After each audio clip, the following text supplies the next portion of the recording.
that's here, come on in, and those of you that are just logging on, we'll get officially started in just a moment. Come on in, Marty. Hey, bud. Good to see you again. Glad to have Cesar back with us. And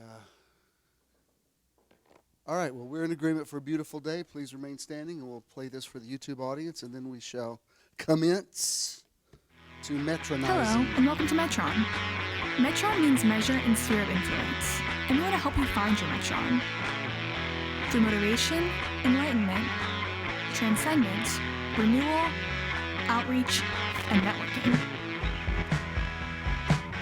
We're excited to have you here today, and hope you enjoy the service. Good morning, Metron people. Welcome. Thank you for being here. Give yourselves a big hand for making it out today. In spite of threats of ice raids and blackouts in New York last night. Did you see that on the news? Yeah. Not all of Manhattan, but about half of it was out completely in the dark for about 3 hours last night. And they got them all out, but people were trapped on subways and in elevators. Ken was on vacation with his family this week. I didn't go because I'm not allowed to leave town these days. I'm grounded, but that's from my parents. I'm not. It's not a legal thing. But all of his family got on the elevator in the hotel, and they were stuck. Not all of them got on the elevator, but a big group of them got on the elevator, and the elevator got stuck for about 15 minutes with no air conditioning.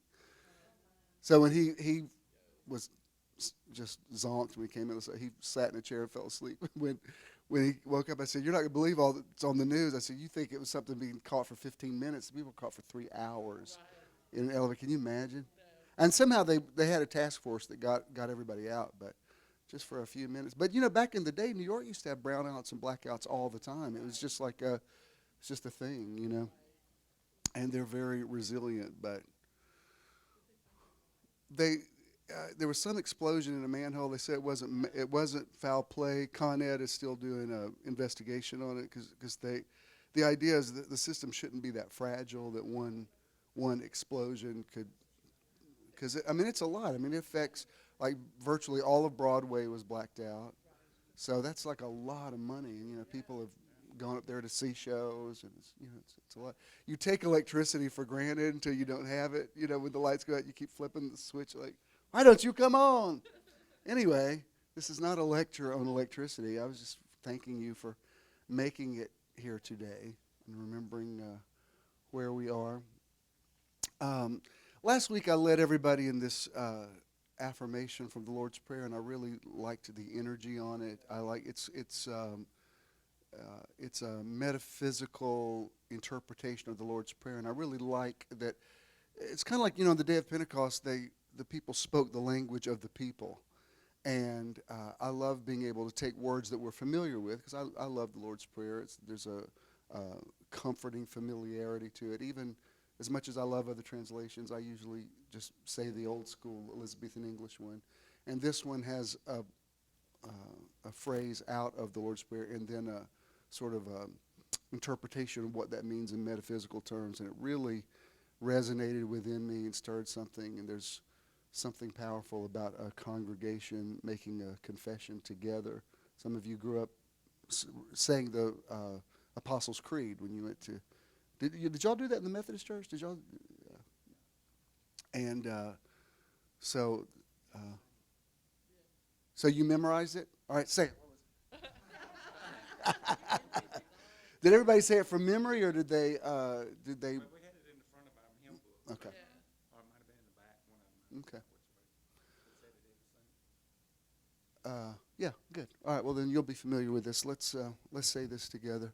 Our Father, who art in heaven, presence of divine love and light that lives within us and within all of life. Hallowed be thy name. We invoke the powerful creative nature of all that is sacred and holy. Thy kingdom come. We embrace the healing essence that is the kingdom of heaven within us. Thy will be done. We accept our greatest good as we align with our divine nature. On earth as it is in heaven, knowing that the affairs of our lives reflect our evolving consciousness. Give us this day our daily bread.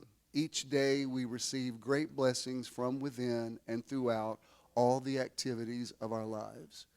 And forgive us our trespasses as we forgive those who trespass against us. We accept the divine nature of all things and all people, including ourselves, as we move away from judgment and toward greater awareness of divine presence. And lead us not into temptation. We shall be vigilant in expressing and experiencing the oneness with all life. But deliver us from evil as we are learning to live without fault-finding and suffering. For thine is the kingdom and the power and the glory forever and ever. For we accept the consciousness of divine perfection with all its power and glory right here, right now, and forever. Amen. And so it is, so be it. Amen. Greet one another. Ask permission for a hug. If not a hug, just in this Me Too environment, don't just go in for a hug. And then you may be seated.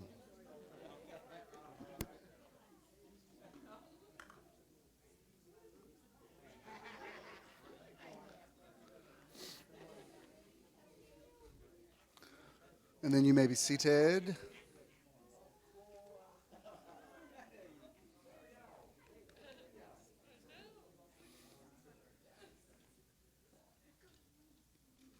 Beautiful people, you may be seated.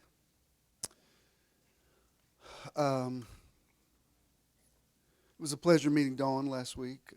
I liked her energy, real sweet lady. And our outreach this month, of course, is the Prevent Child Abuse America. And if you do any research on them, they're actually an umbrella company umbrella charity that oversees lots of different areas of protection, and even as it's been in the news this week about human trafficking, and it's amazing to me some of the things that go on that I can't even begin to empathize with. Like how does somebody give into that much darkness?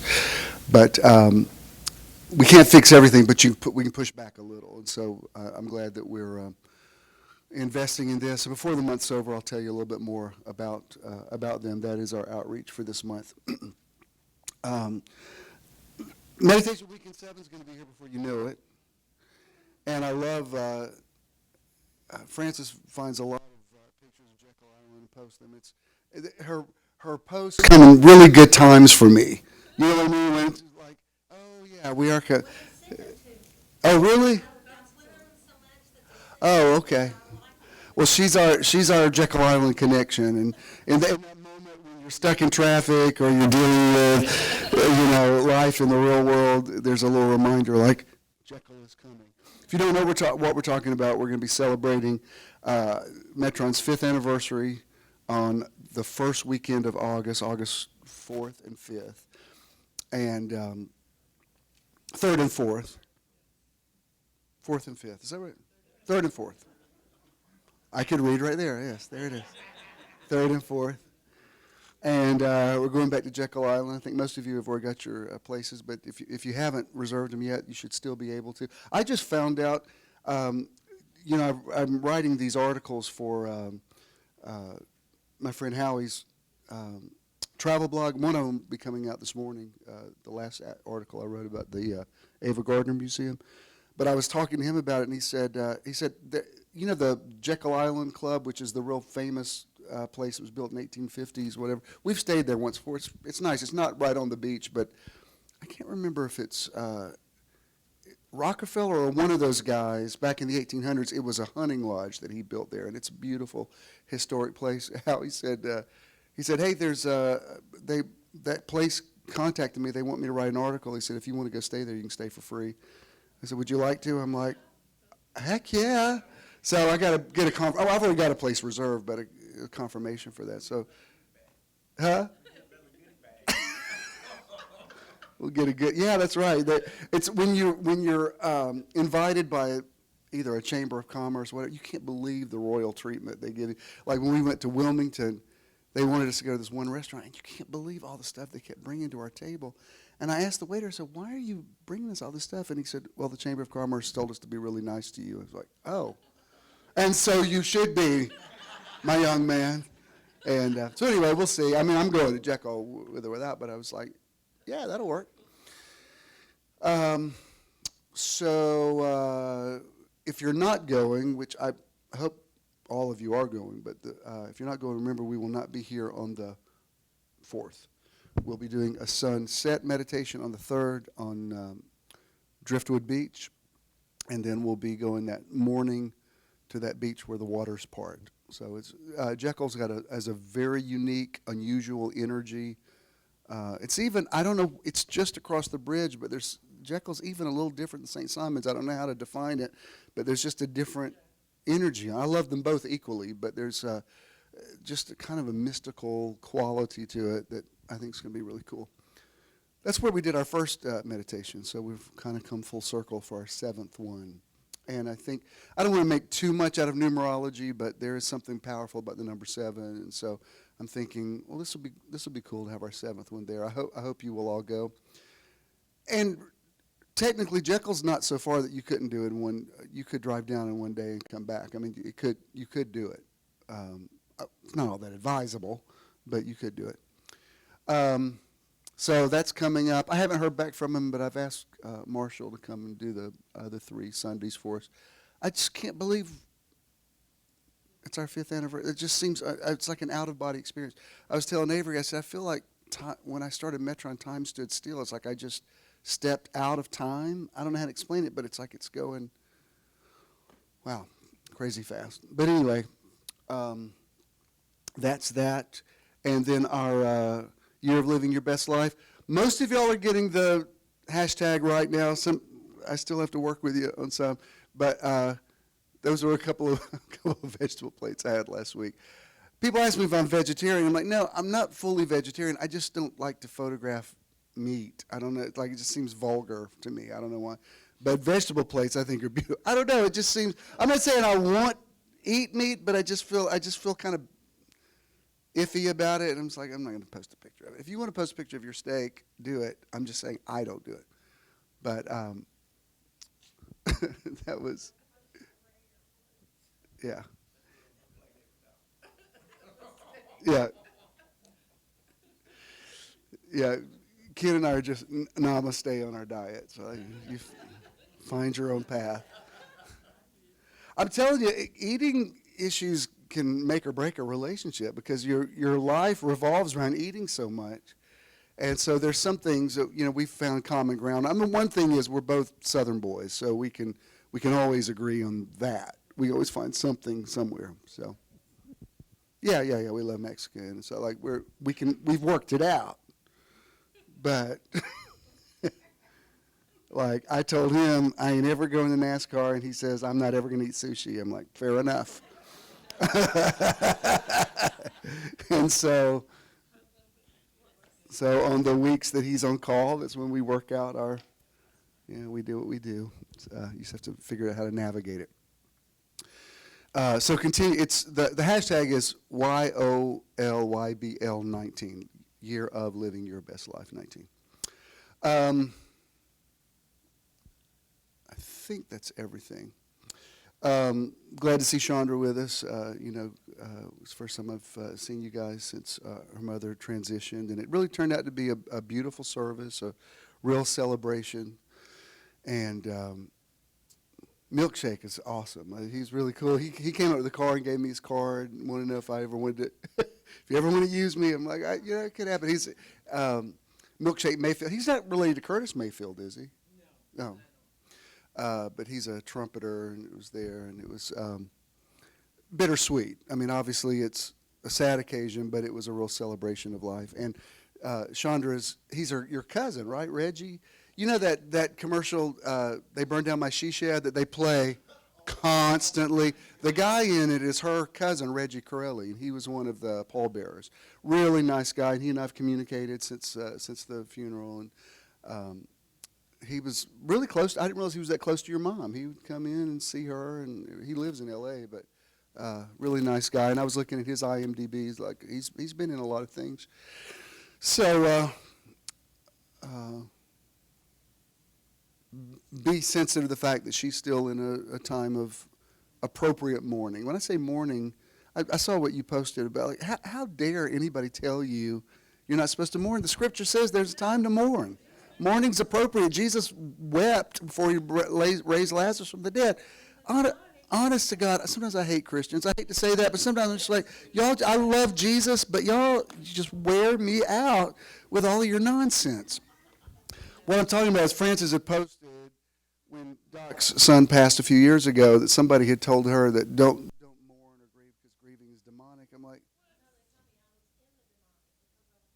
oh, what is wrong with people? Like, has anybody ever read the scriptures? Good Lord. I mean, even Paul said, weep with those that weep. Or just like that's sort of like Christianity 101. You know, like you're supposed to feel compassion for people who are. Speaking of which, I'd mentioned Mario Orsini last week. He did pass this week, and his I'm doing his service Tuesday at 10 at Scott Ward and Conyers. The visitation is tomorrow night from 6 to 8. And I talked to, after I saw him 2 weeks ago, which I can't believe how time flies. When people are still believing for a miracle, I don't want to be negative in that environment. So basically, what I said to him, believing he could hear me, I said, Mario, if this is what I'm going to pray. I said, if you want to stay and fight, then I'm adding my faith to yours. I mean, he's 83, and he's died several times, frankly, if you hear his whole story. I mean, he's already had lots of miracles. So I didn't rule it out. I'm like, if anybody could come back from this, it would be Mario. But I said, if you're tired and you want to go on, I support you in that as well. So I'm just taking my cues from you, believing that you can hear me. So a couple hours later, she texted me and said, we've got taken to the emergency room, and they said, go ahead and start calling family members. I said, all right. I said, do you need me to come back there? No, just wanted you to know. Okay. So I've kept up with her all during the week, and then finally they took him home, 3 days ago?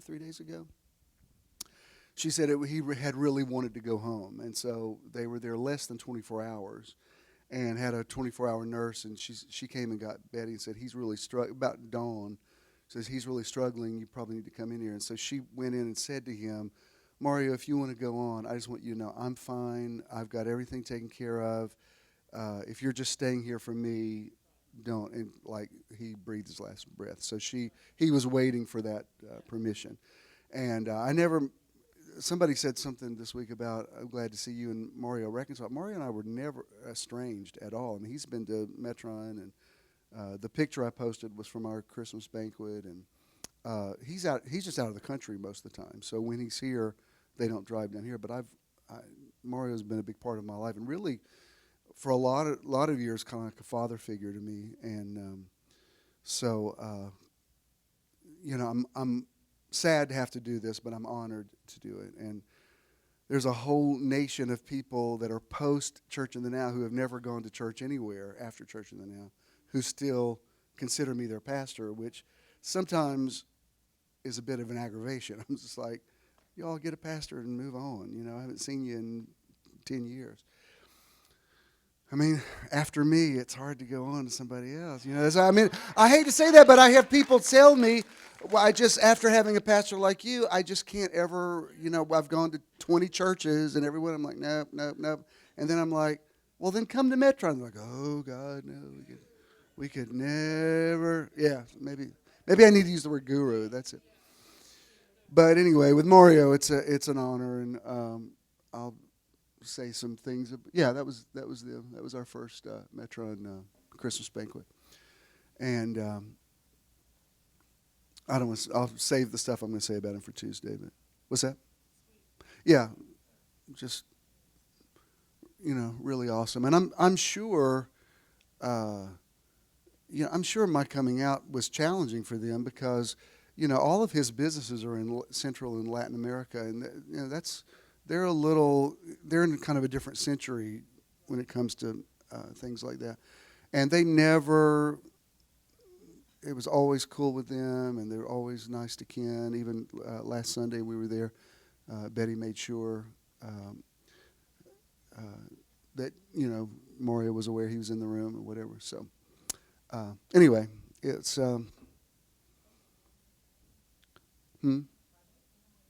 yes, Mario was Diamond and Amway in Central America, and again, I don't want to say what I'm going to say Tuesday, but for years, like Church of the Now had no idea what a big deal he was in those countries. And the first time I went with him to do, I did some of his Amway conventions, and then we would do like a service on the weekend. And he's nearly like a god in some of those countries. I mean, like we would have a limo taking us to the hotel, and people would be running alongside the car, and not just because of Amway, but they would say that he had come and prayed for them, and they had a miracle or whatever. I was like, wow. Sometimes when you see somebody in their environment, you're like, wow, I'm seeing you in a whole new light. And he's the one that when I used to do the sermon about you're greater on the inside than you're on the outside, and I did a thing where I had a Superman T-shirt on under my and at the end of my sermon, I took my tie off and unbuttoned my shirt. I said, everybody thinks you're Clark Kent, but you're really Superman. Well, he said, you've got to do that in Colombia. And I said, like South America, Colombia? He said, yeah. He said, that's where his biggest audience was. I said, Mario, would they recognize the Superman logo? Because I'm having to speak through an interpreter. And this could go really bad, like if I, like, what, you got to do it. And if I remember correctly, Betty interpreted for me, and the whole time I'm like, it was about 3,000 people there. The whole time I'm thinking, I hope this goes okay. Well, when I did it, it was like one of the major moments of my life. I mean, they screamed, I went crazy. I did an altar call because I was doing them back then, and about 1,500 came forward. And for the rest of the week, they referred to me as Reverend Superman. And that was where I went. Remember when I told you that everybody kept coming up to me through the interpreter? They said, we see a blue light around you. And at first I thought, well, maybe it's because of where we're on the stage I'm on, but they would do it when I was in other places too. So, and when I came home, it stayed with me for a little while. Like somebody who came to church, his brother, who might have dabbled in substance abuse a little bit, said, my brother came tonight and he sees a blue light around you. I said, what the heck? While we're on the phone, I keep looking in the mirror like, I don't see it. Where is it? It finally was like Moses, it finally wore off. But I had a blue light for a little while, whatever that means. But that was one of the things I remember about Mario. And my first, now I've got to shut up or I'm going to say my whole eulogy. Anyway, that's going to be Tuesday at 10 o'clock. I think that was everything I needed to say to you. Everybody good? All right. Well, then, since y'all are here and I'm here, we should.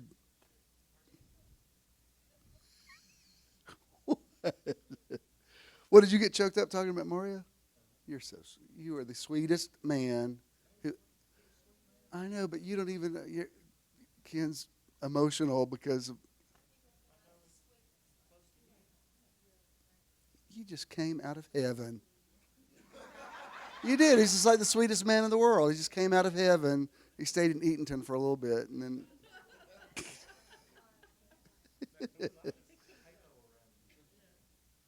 You're gonna get me. You're gonna get me. Stop it. Cut it out. Are we ready? I'm just talking a long time, so Charles can't leave for Comic-Con. I just feel like God has given me a word, and he said, take your time.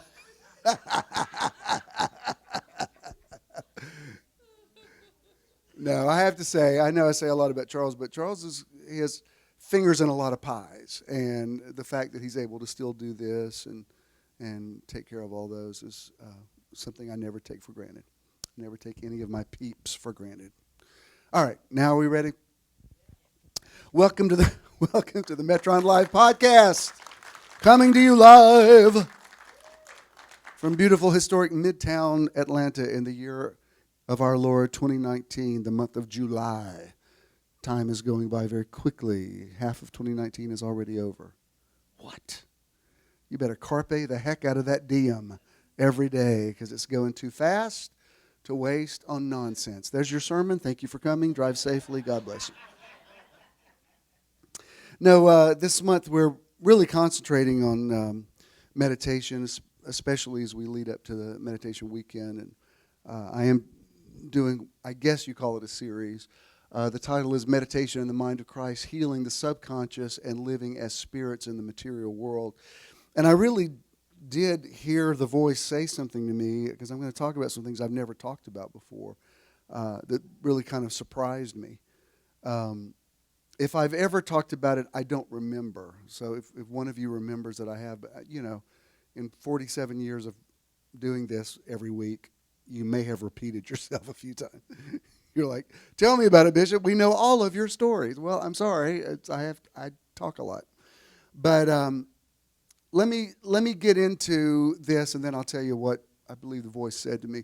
I want to start with this one verse of Scripture. This is Proverbs 20:27, and in the voice, it says, the lamp of the eternal illuminates the human spirit, searching our most intimate thoughts. It's one of my favorite proverbs. In King James, it says, the spirit of man is the candle of the Lord, searching the innermost parts of the belly. Many times Hebrew got translated in English, and word for heart gets translated as belly.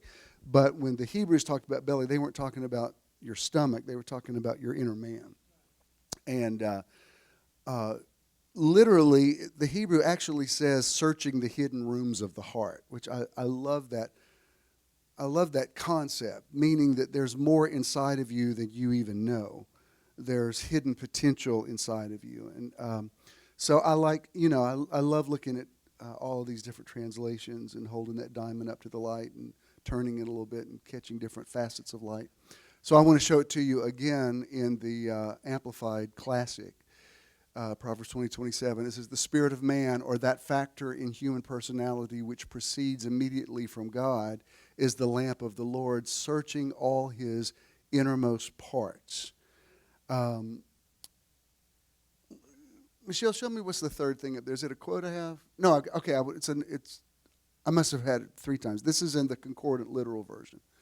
A lamp of Yahweh is the life breath of mankind, searching all the chambers of the inner being. So that's very similar to the hidden rooms of the heart. The implication there is that your heart is a house, and it has lots of rooms in it. And some of those rooms get closed off. Some of those rooms get reopened. This is something that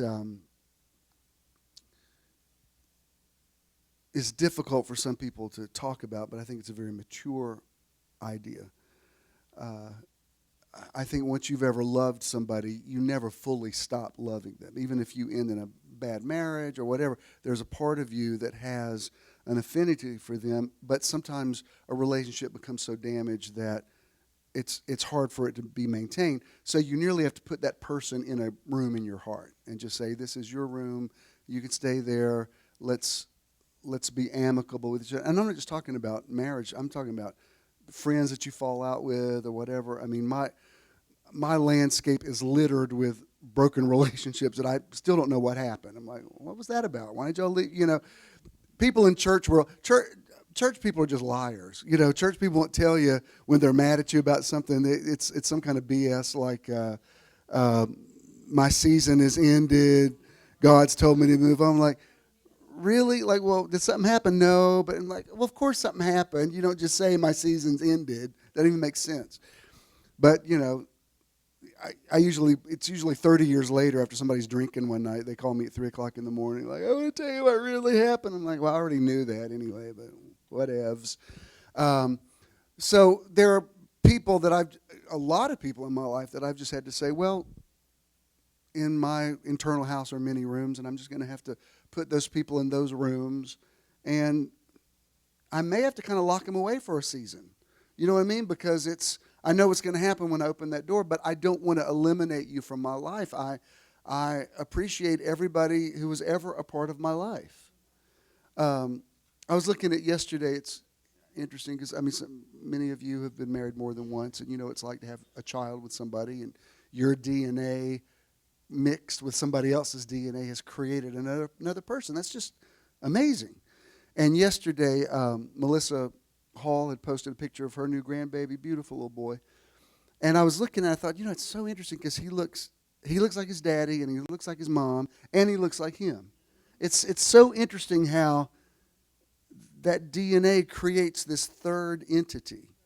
I could see both. I can see it with my kids. They'll either look a certain way that looks like their mother, or say something that that I know where you got that from, or whatever. It's not a bad thing. It's just like, wow, that's amazing how that happens. And when you have this idea that, well, this person is my soulmate or whatever, I'm iffy on the whole soulmate issue. I don't know if when you say there's a soulmate, because I think it nearly puts too much pressure on a relationship. I think you can have soulmates. I mean, I don't know if y'all know this, but I feel the people at Metron, I feel soulmated to you. Did y'all know that? I didn't know. Yeah. Bishop, I don't really like you like that. Well, yeah, I do that. I feel like, I know it's like, well, this opens up a whole new world. No, but I'm saying there's a part of me, especially those of you that I have history with, I think, well, it's kind of like a marriage. We've weathered some storms, and we're still together, and our relationship has taken different, different incarnations. I remember Ernie saying to me one time, he said, when Leona and I first started coming to church, and now we never thought we'd even meet you because the church was so big then. We didn't know you. And she said, now the idea that you know us, you've been to our home, you visit us in the hospital, you know our names. He said that we would have never. He said, not that I didn't love that, but I love this so much more because we have a relationship with you that we would have never. That is what you said, wasn't it, Ernie? I'm not putting words in. It was something like that. But I thought, well, that's interesting. That feels like a marriage. It's like, well, I look at my parents where they are in their marriage, and it's gone through so many different incarnations, and now it's such a different thing. My mom is a caretaker for my dad. They're still married, but it's like it doesn't even vaguely resemble the marriage that I knew when I lived in the house with them, or whatever. So I do feel that. But when you have this idea that there's this one person, this one love of my life, soulmate or whatever, you're putting too much pressure on that person. And even back in the day when people used to believe for spouses and they make a list of what I want in a spouse, and sometimes people would submit their list to me, and I'd look at it and think, that person doesn't exist. And if they did, I don't want to tell you this, but they ain't going to be marrying you. I mean, what you're wanting, I'm not sure that person exists. And if you can find someone that you can share your life with and really feel like, well, okay, I can believe God or something bigger than us led us to each other, and we're at this place in our life. But it doesn't, do y'all understand what I'm saying? It doesn't, like Ken's ex-wife, the mother of his sons, has gone through breast cancer recently. And so he checks up on her a lot. That makes me love him more that he does that, because that's the mother of his boys. I would think, how would you not? Of course you should. It doesn't make me feel threatened in any way. I'm like, well, yeah, and some of you remember when his dad passed. Some of y'all were at the funeral home. I was over there and introducing you to, which I wasn't sure she was, she's kind of shy, so that was probably new for her. But that person was a part of the person that you love. It was a part of their life. You kind of have to, that has to come, especially if it's a blended family, that kind of has to come along with the territory. I don't know if you remember, there was a Designing Women episode. It's so muggy in here. Is there now? No? Well, see, I even got cold people saying. Did you? You did? Well, go use a 4-letter word with them. Huh? No, the fan doesn't help the mugginess. Thank you, but the fan just makes it feel damper. Thank you for having my back on this, Sonia. The rest of you, The rest of y'all that always think it's too cold in here, y'all can take it up with her after service. What are you doing encouraging him? We just now got it to where it's not so cold in here. Now you egged him on.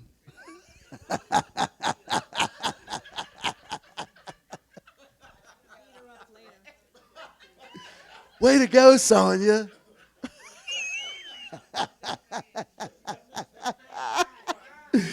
You just now got it bearable in here, and now you're wanting to refrigerate us again.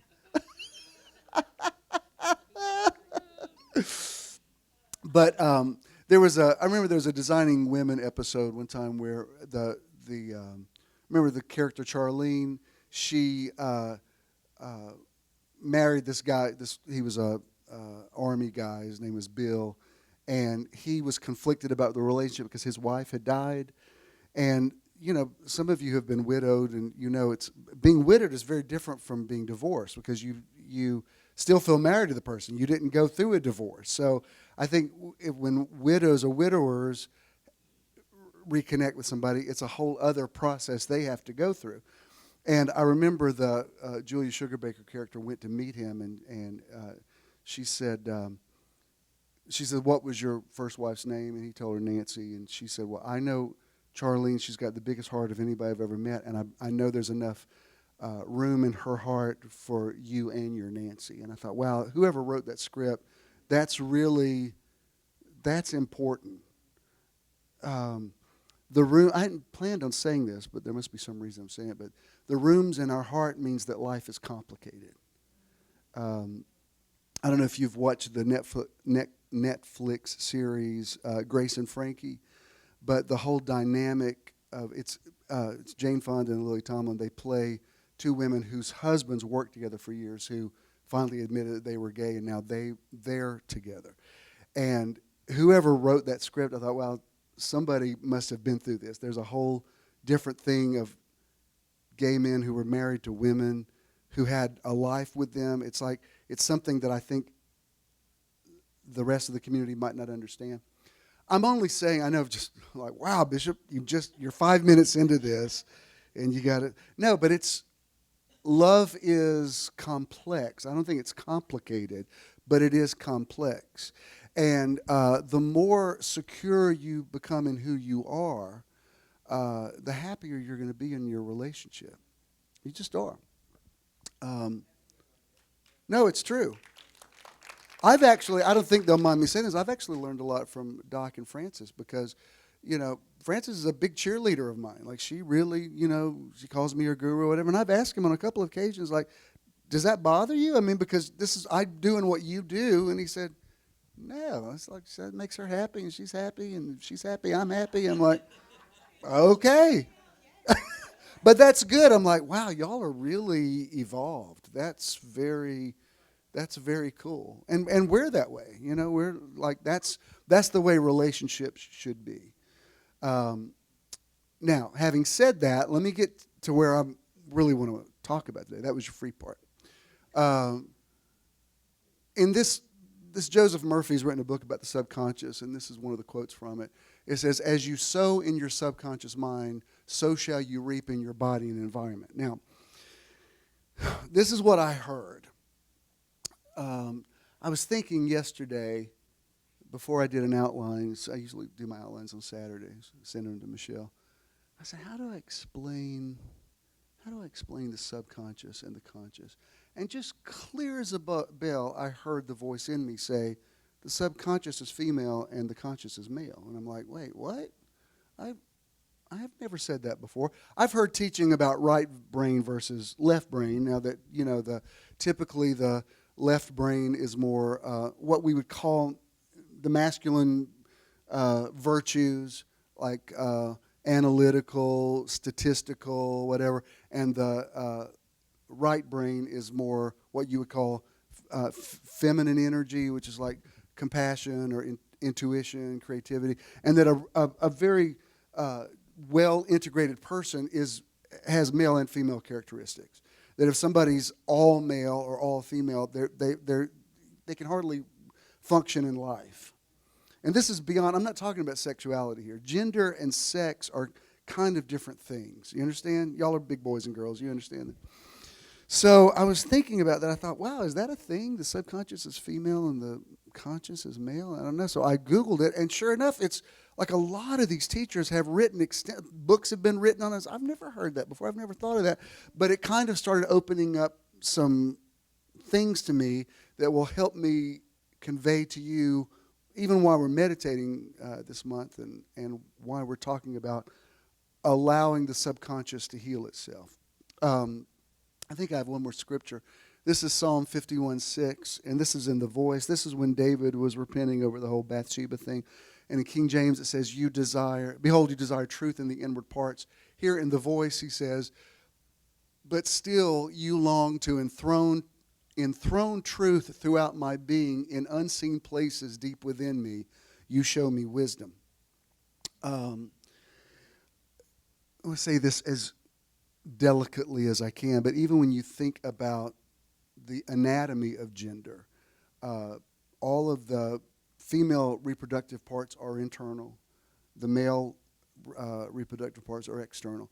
I think the biology says something about the spirituality of it. Do you understand what I'm saying? And that you need both. You know, people say gay people are anti-straight or anti-straight marriage. Like, no, they're not. No, we're not. You got to men and women don't hook up. Ain't gonna be no more people. So we understand that concept. And even beyond sex, there's a synergy that men and women still have that it's indefinable. That's why so many gay men have really strong friendships with women or with their mothers. Or that's why there's not in any kind of perverted way, but there's a relationship that mothers and sons have, that daughters and fathers have. There just is. I mean, I worship my three sons, but I have a different relationship with my daughter, and I don't know how to explain it, and they're not always that happy about it. I've probably done more for her than I have for the three of them combined. But it's just you know, as modern as I am, there's still, you know, that first night she was showing me the place where they live now. I'm walking around because she's staying there by herself. Her husband was in Los Angeles. That's what she said out loud. It's because they want to have a wedding later. She's going to be so mad. She knows I said this, but they're already married. But anyway. Back in my day, that was better if you were having a baby with somebody. But different times now. I'm like, why wouldn't you want people to know that?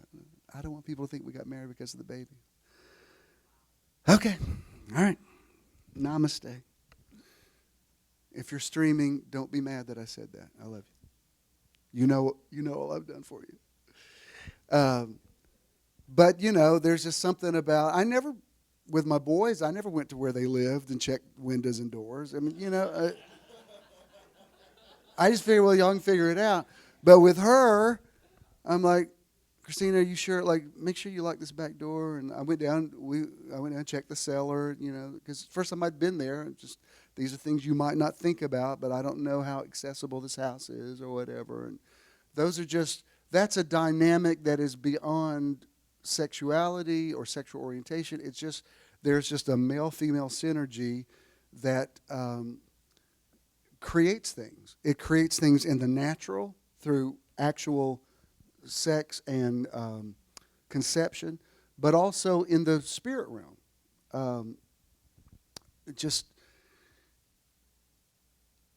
Well, I don't want to get over my skis here. Let me try to take this the way that it was kind of being distilled to me. The subconscious is where you feel things. And the subconscious, you know,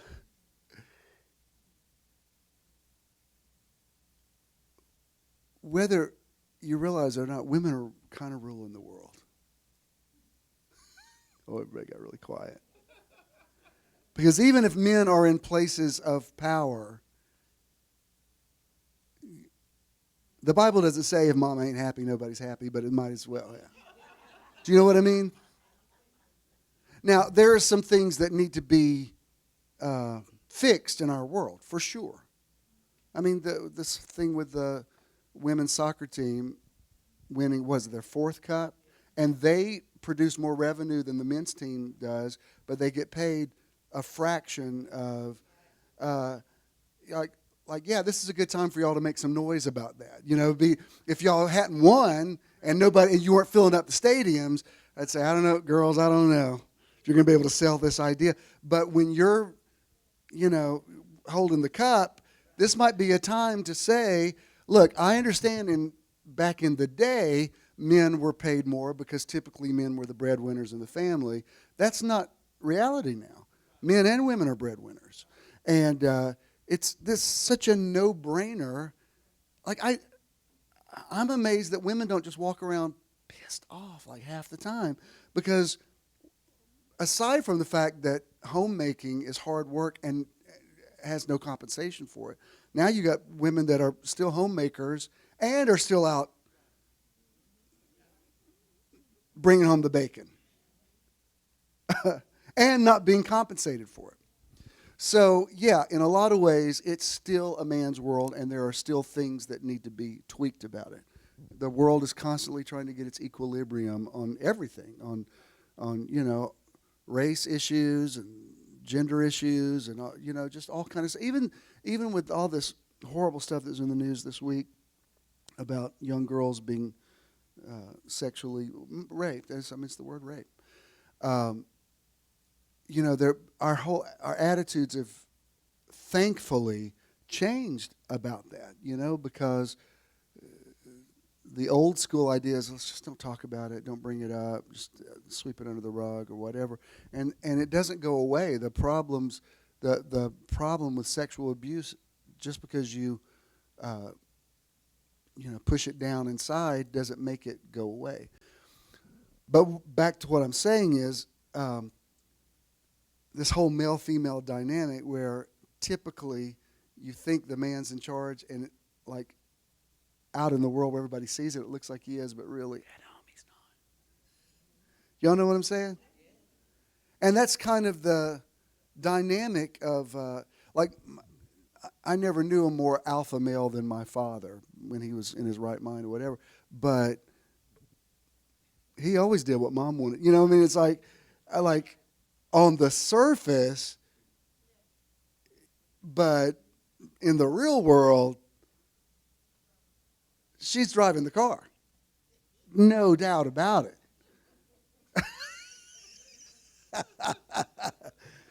Y'all know how it is. And for mature, especially for mature straight couples, you've figured out how to make that work, and it's fine, and it doesn't emasculate the man. It's just a different power dynamic.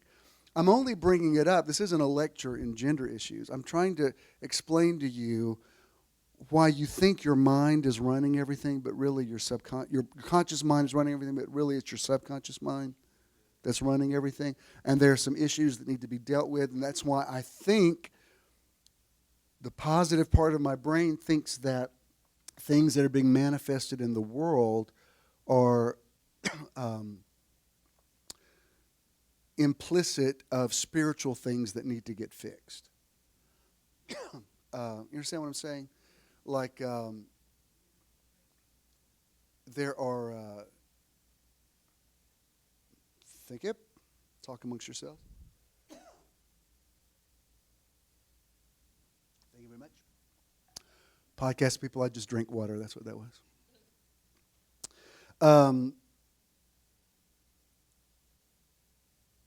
Things that get manifested in the, like for instance, so many of our gender definitions are being challenged.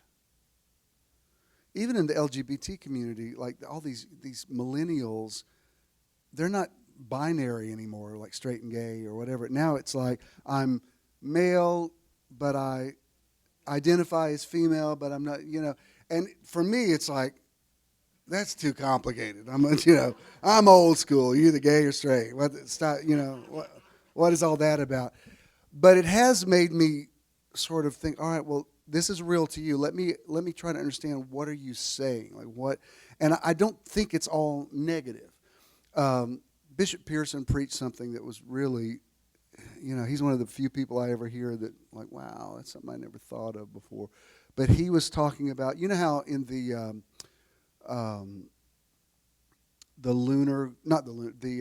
astrological calendar, the age of Aquarius started in 2012. And there's a whole theological, like you can sync up the Old Testament, the Abrahamic era with Taurus, which was the bull, which had a lot to do with blood sacrifices. So much of the Christian era was Pisces, which is Jesus, and the fish, of course, is such a symbol of Christianity. And then in 2012, I've written about it, I've taught about it, that I really think 2012 began the pouring out his Spirit on all people, and it was the age of Aquarius. And that doesn't mean that just because we're in an age, an age lasts a long time. It doesn't mean that everything changes immediately. It means that changes start. And Bishop Pearson preached about, he said, what's interesting about Aquarius is it's a male figure that is pouring out the water, which is very much like Joel's prophecy. But in ancient times, water-bearing was women's work. So here you have a male in a female role. And he was speaking of that to the TFAM, even just about the role that same-sex loving people have in the revival and the restoration of all things. I thought, wow, it's really very interesting concept. Bring it back to what we want to talk about here. Well, the conscious mind isn't, I'm not telling you to do away with the conscious mind. You need the conscious mind. If we just turned off our minds, we couldn't have gotten dressed this morning.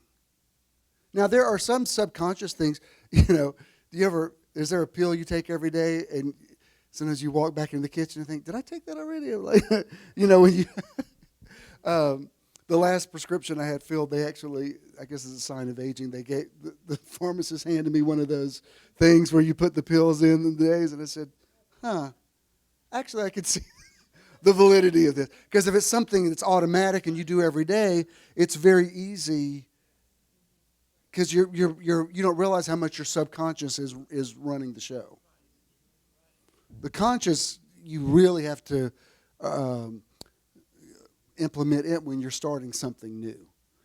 Like I noticed lately, about once a day, I will probably be over at Ponce for something at Midtown Place there across from Ponce City Market. Starbucks is there.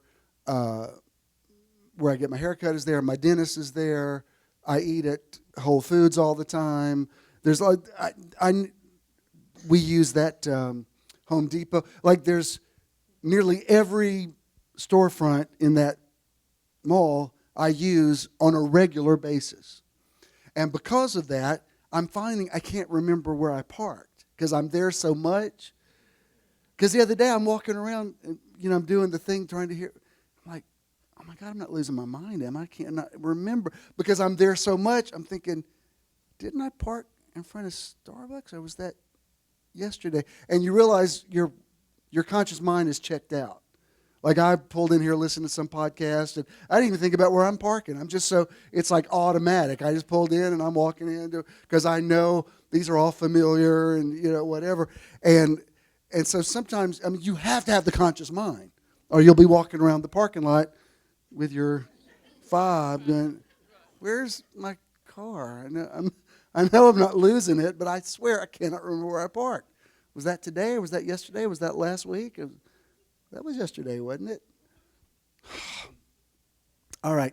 Let me show you what, I've quoted this blogger before, but this Noctis Enoch, this really kind of says everything I wanted to say. It says, the relationship between the conscious and subconscious mind follows the principle of mental gender.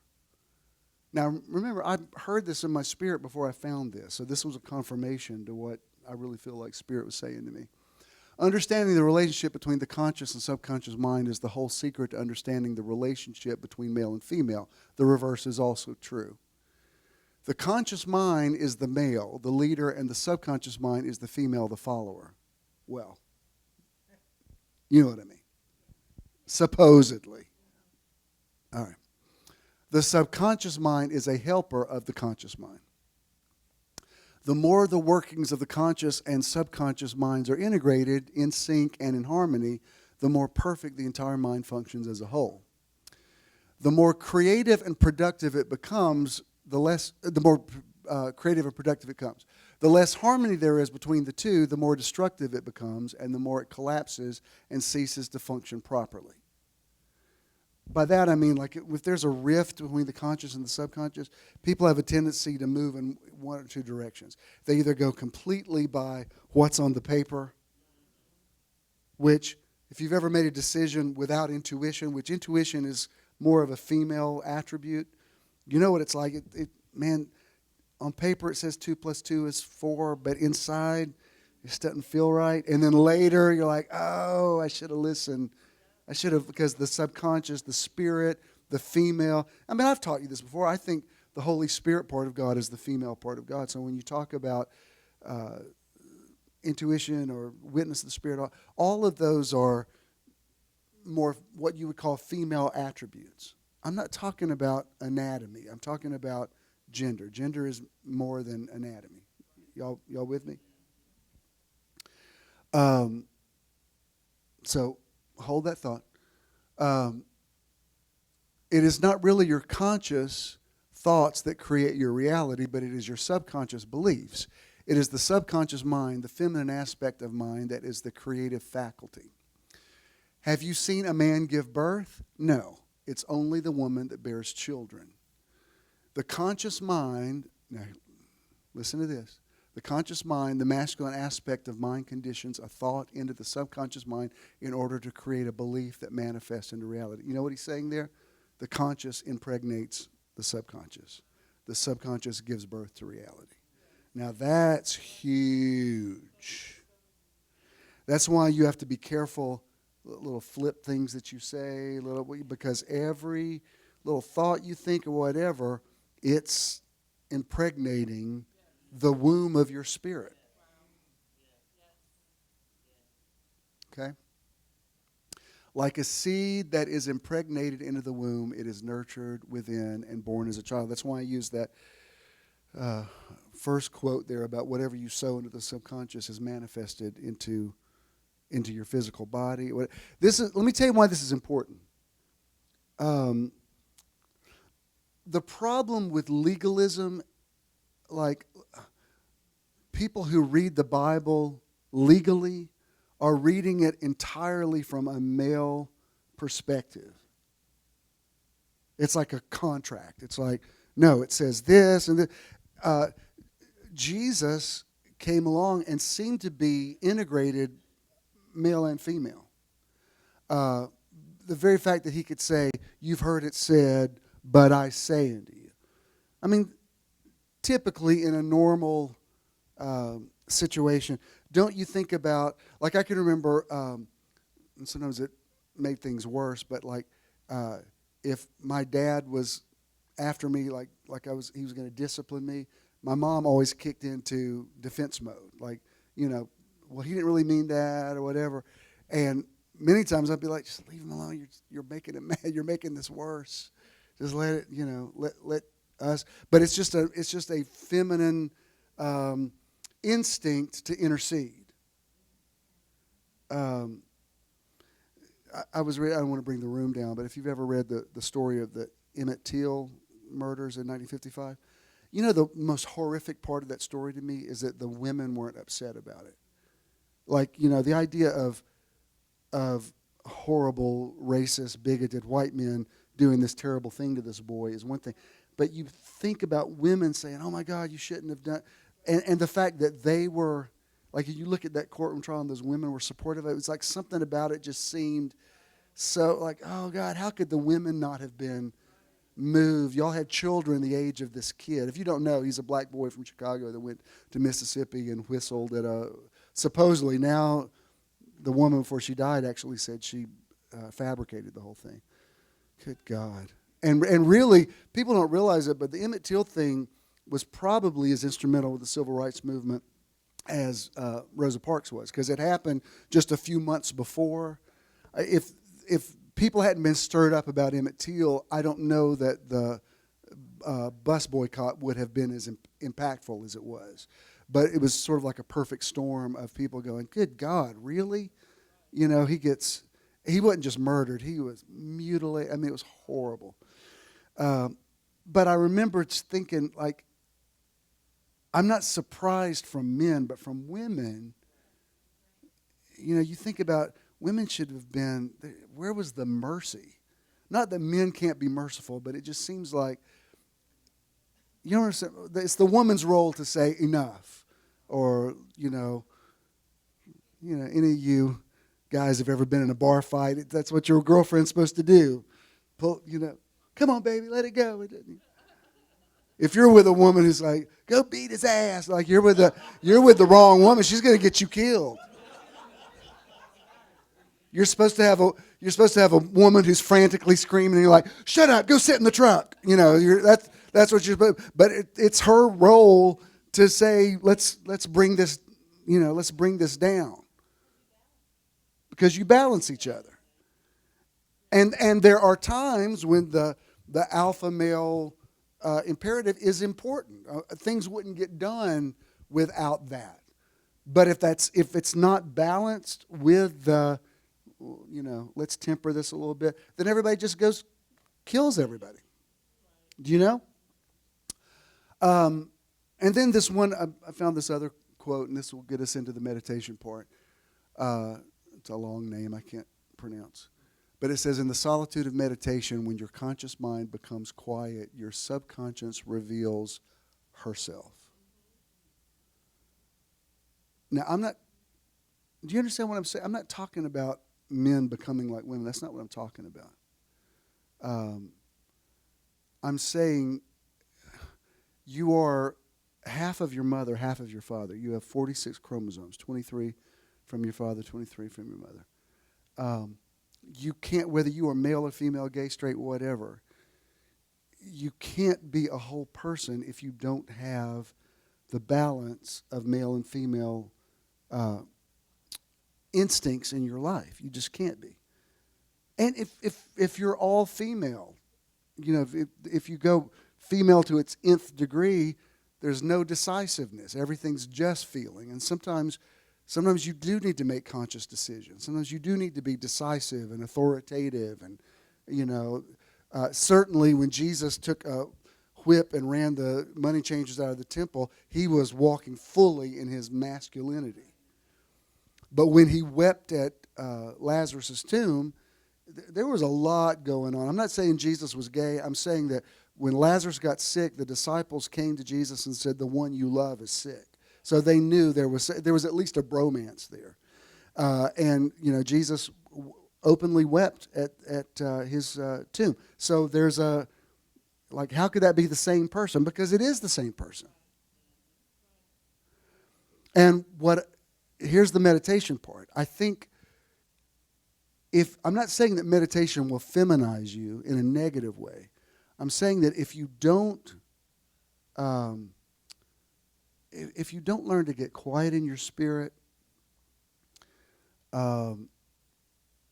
if you don't just embrace nature for just the embracing of it, not to go out in the woods and kill something, that's a different thing.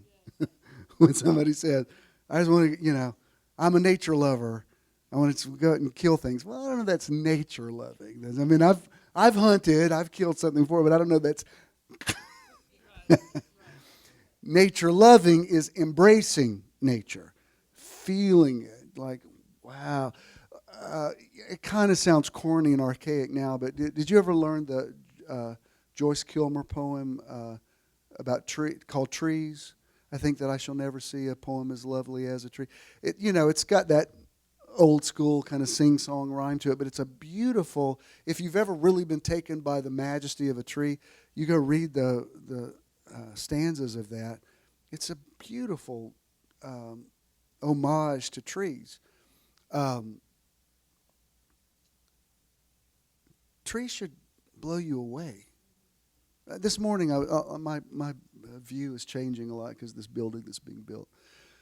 But I was looking at the trees that are right outside my window, and I thought, wow, it was just a few weeks ago, there was nothing on these trees.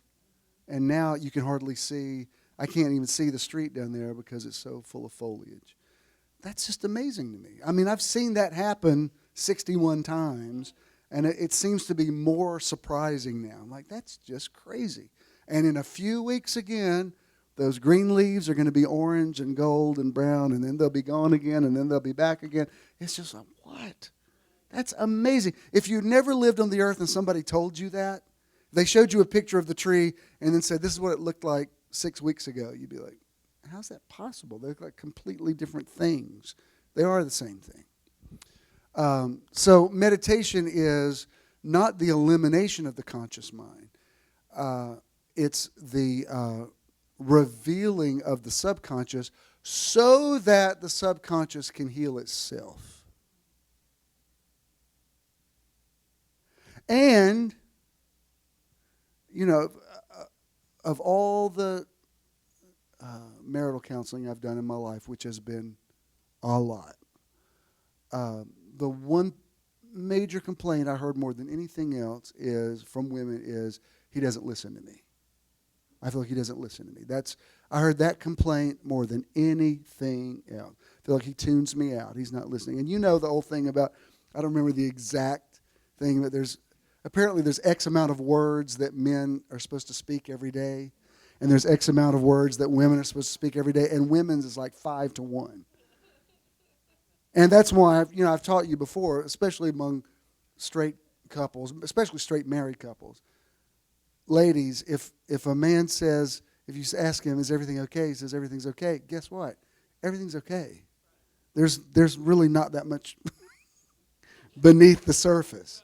That's not true with women. When you say, is everything okay? She says, okay. It ain't okay.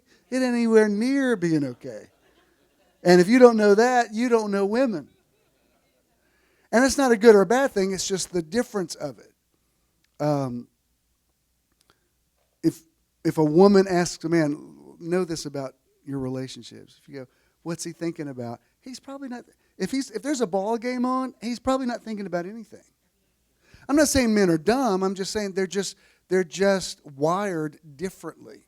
A woman can multitask. A woman can watch a thing and be thinking of something and talking to somebody and what.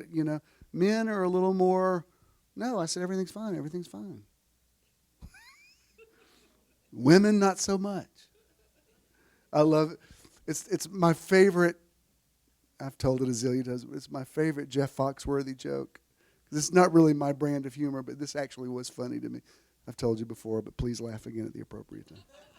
He's talking about when women ask their man if they think another woman's pretty or sexy or whatever. And it was funny because this was years ago he did this, and he used Sigourney Weaver, the actress, who you don't really, she's a nice looking woman, but you usually don't think of her as being, like whatever. But this was funny because it's a true dynamic between male and female.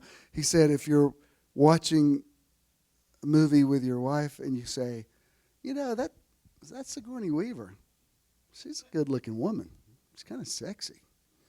He said she won't say anything. She might even agree with you.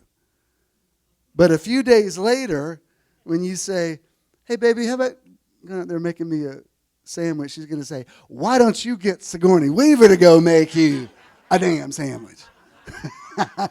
And there's actually a truth to that, because typically when women hear something, it goes into lots of different layers. And that's why, men that try to lie to their wives, just give up, because you're married to Johnny Cochran. She's, you know what I mean?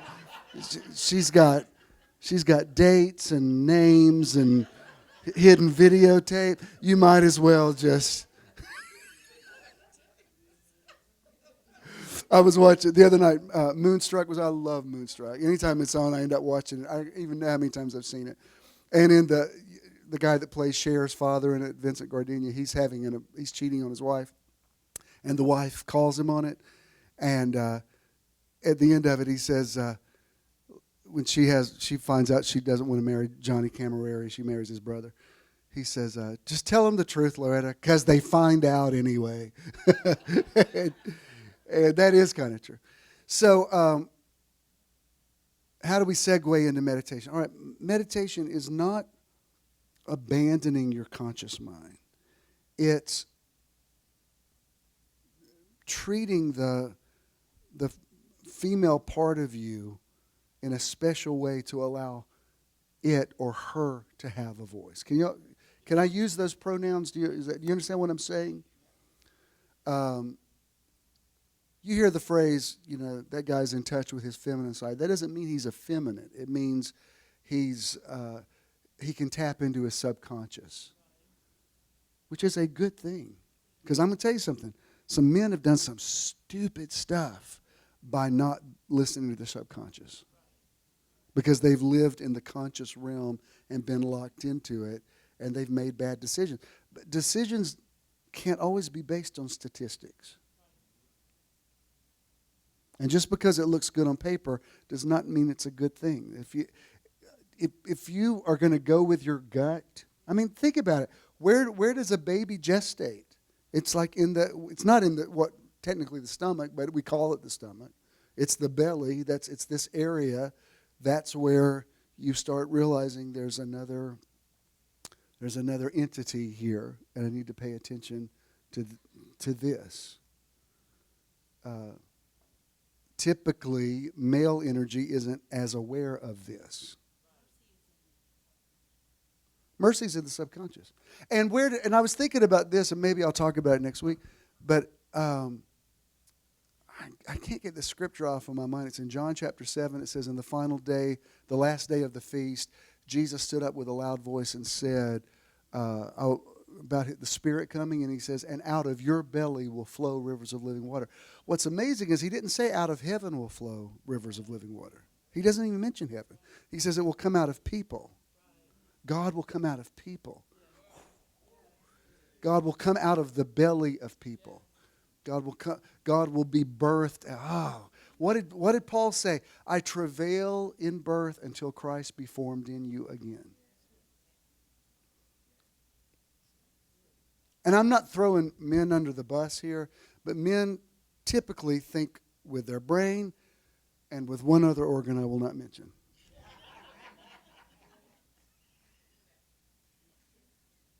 Because you think about the things that men have sacrificed because of a stupid sexual whatever that didn't mean anything, but they ended up losing everything over that. Sometimes it happens with women, but not nearly like it does with men.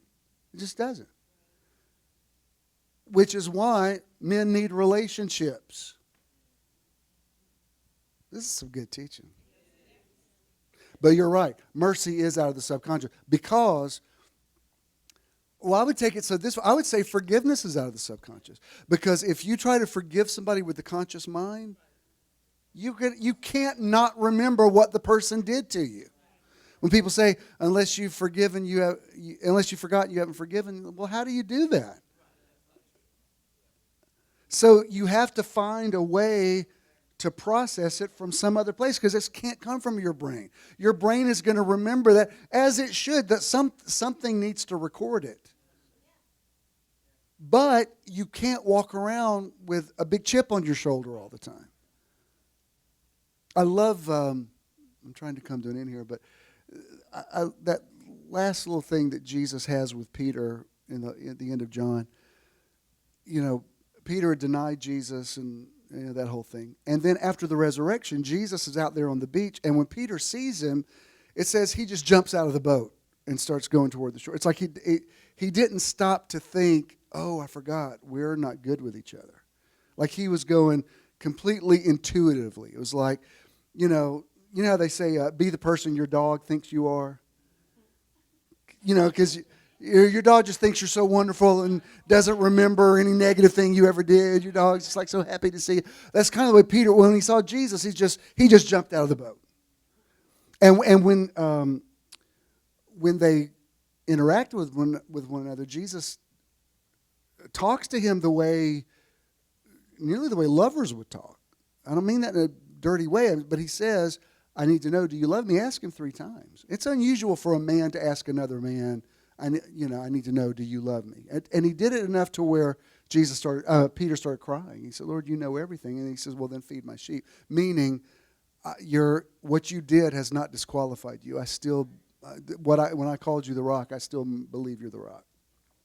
And the church will still be built in this revelation that you had, that I'm the Christ. But there's a lot of conscious, subconscious, male-female dynamic that's working there, because they're not communicating in a conscious level. They're communicating in a subconscious level.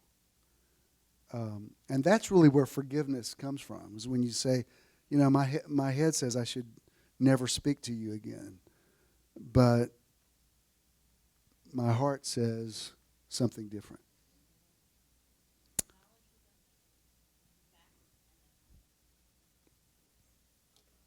Did you get anything out of this today? All right. Let's, I think all of you are familiar with this, so I don't have to over-explain it, but let's bring the lights down. And those of you that are listening to the podcast, we're going to meditate, so I won't be speaking that much. But wherever you are, unless you're driving a car, don't keep your eyes on the road. But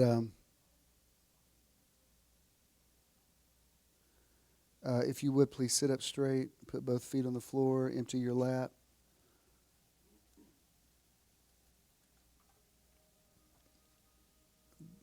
BJ, bring my music up just a little bit more. You don't have to close your eyes, but you may want to. Meditation is largely about breathing.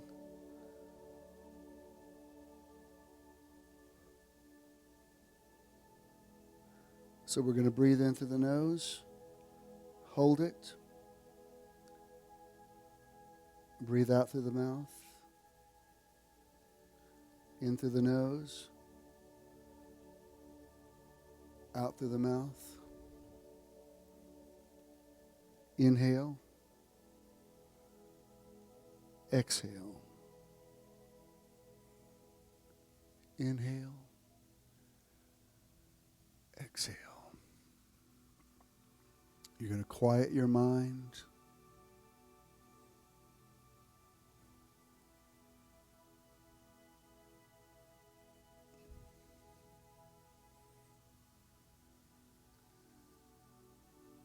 And if your mind is a little noisy, it's okay. Just let it play out until you get quiet in your subconscious, in your spirit, in the hidden rooms of the heart, in the eternal, internal world.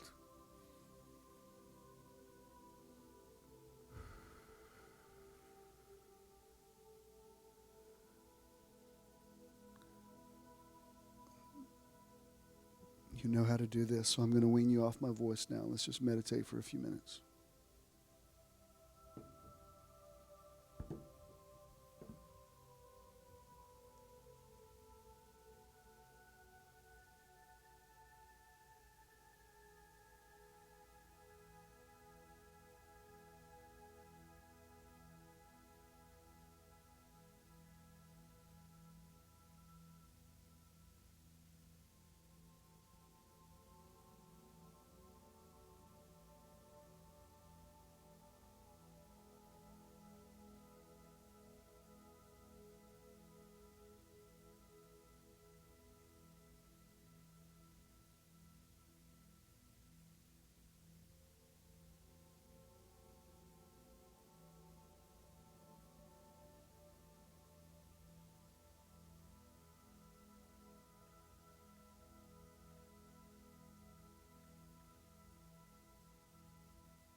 here in this moment, I speak healing into your subconscious mind,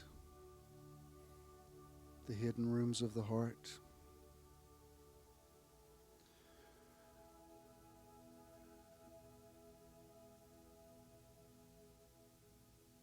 And I say that whatever thoughts your subconscious mind has inadvertently impregnated your subconscious with, if they are unproductive or negative, they will not conceive. That your subconscious will be fertile, but only with the seed of that which is righteousness, peace, and joy in the Holy Spirit. Kingdom principles.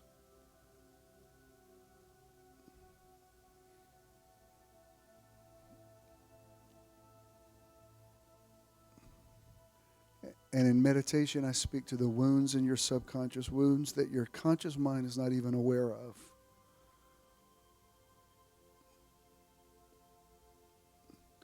Wounds, hurts, pain, brokenness that's been locked away in rooms you've forgotten about, or maybe that you don't even know about. The spirit of man is the candle of the Lord, searching the hidden rooms of the heart. With the kingdom keys, I open each room and I speak healing and life and light into every chamber of your heart, into every area of your subconscious. The wounds that have become triggers for you that cause you to act in ways that you're not even aware of. I speak healing and health and restoration.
Give it a few more minutes. Hearts are being healed, so I don't want to rush it.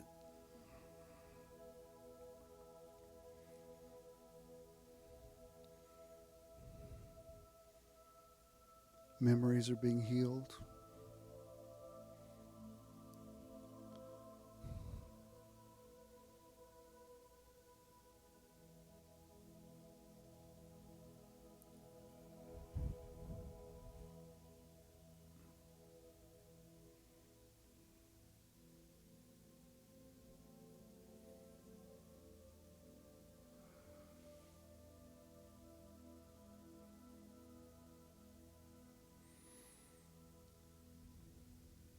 Let's breathe out of it. One more inhale through your nose.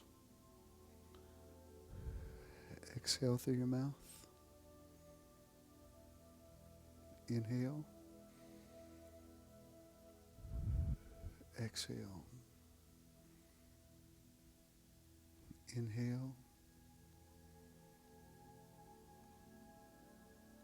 Exhale.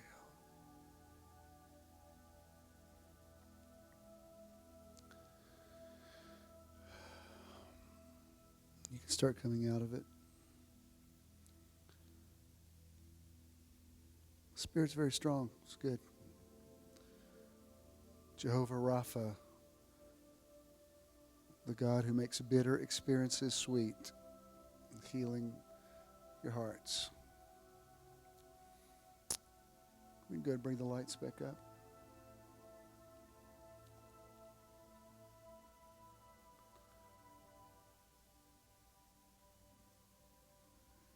And when you're ready, go ahead and stand. You can stand.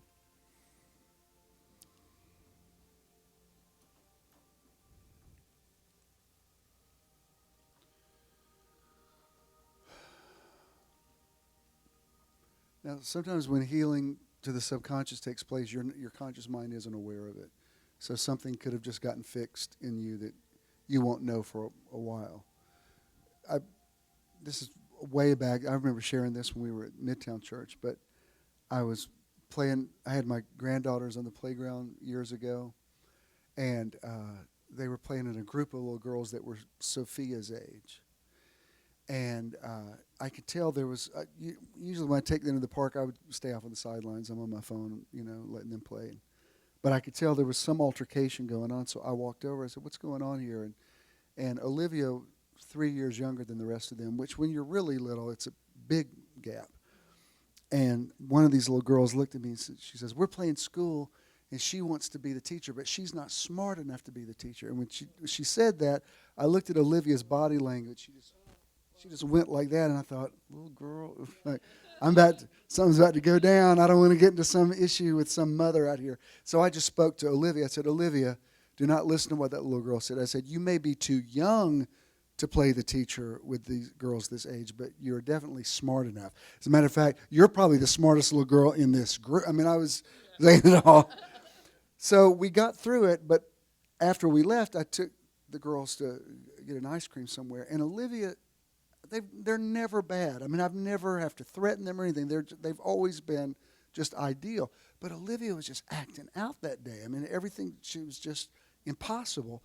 And we're sitting there at a table. I said, "Olivia, what is wrong? What is bothering you?" And I remember what her little hands looked like. She said, I don't know, Poppy." And I remember thinking, that's how it happens. You don't realize that you get a wound that goes down to your subconscious, and adults tell you, get over it.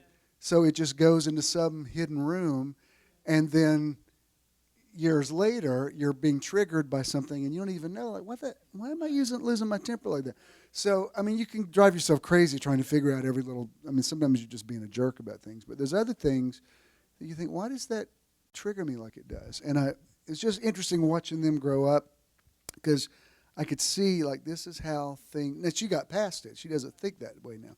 But I thought, this is how things happen that really do affect your subconscious. And no matter how much your conscious mind tells you otherwise, the subconscious is driving the car. So I think a lot of things are being equalized and fixed and brought into. I feel it with every meditation. I don't know how to describe it to you. I can't like if somebody said, well, how are you better? I don't know how to tell you. I just am better. I can just tell I'm better. I'm not as stressed. I'm not as anxious. I'm not as, just better. So, we will continue to do this until we do it on the beach. You get anything out of this today? That's good stuff, isn't it? All right, please remain standing. We'll play this for the YouTube audience. And Contributing to Metron is quick and easy. You can give anytime using any smartphone. Text the amount you would like to donate to 404-620-5044. You will then receive a notification that you successfully completed your donation. You may also visit bishopthenow.com and click the support tab to give there as well. When you contribute to Metron, you're also donating to the charity or organization of the month. Thank you for your investment into Metron. you make a check, make it to JSM, and I'll be back there to receive it. If you have cash, just pay it forward.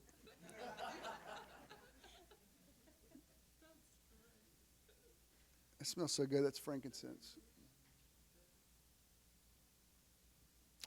I speak blessing to your day, healing to your subconscious, peace to your mind, health to your body.